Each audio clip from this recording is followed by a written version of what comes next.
លើកាមភាពនៅលើកោះវត្តបកានយើងហ្នឹង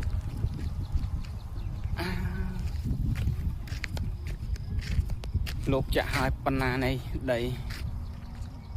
ងាយឡើងមកដើរលេងជាក់ស្រួលណា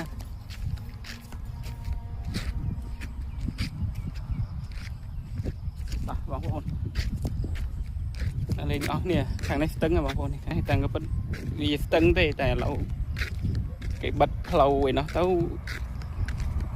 lạiនេះទៅជាគេហៅអូវិញក៏មុនស្ទឹងតាមប្រវត្តិ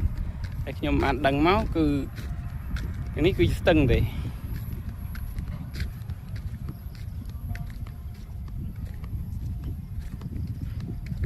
នេះកោះធំណាបងប្អូន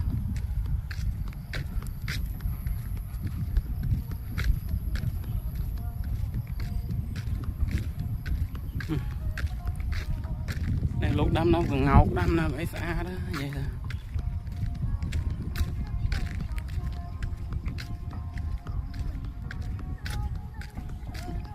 កោះវត្តបកានបងប្អូនកោះវត្តបកាន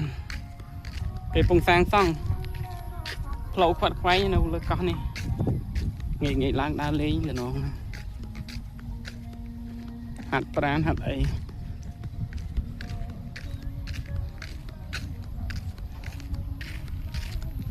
បងប្អូនណាចង់ដឹងអាចមកលេងបាននៅខាងវត្តបកានកោះនៅពីខាងបូងវត្តនេះស្ទឹងបងប្អូនកាលមុនស្ទឹងឥឡូវអូយើងហៅអូឥឡូវហើយខាងនោះក៏មានទឹកដែរខាងនោះប៉ុន្តែថតអត់បានទាំងអស់ណានេះ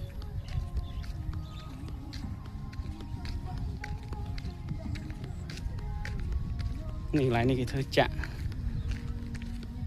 កន្លែងដាក់ដាំដើមពោកន្លែងដើមពោណា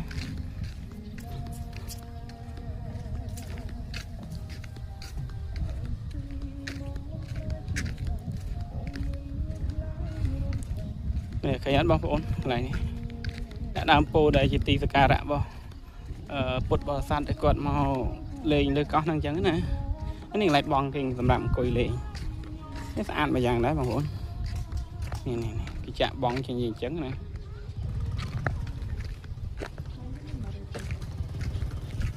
នេះបងប្អូននេះ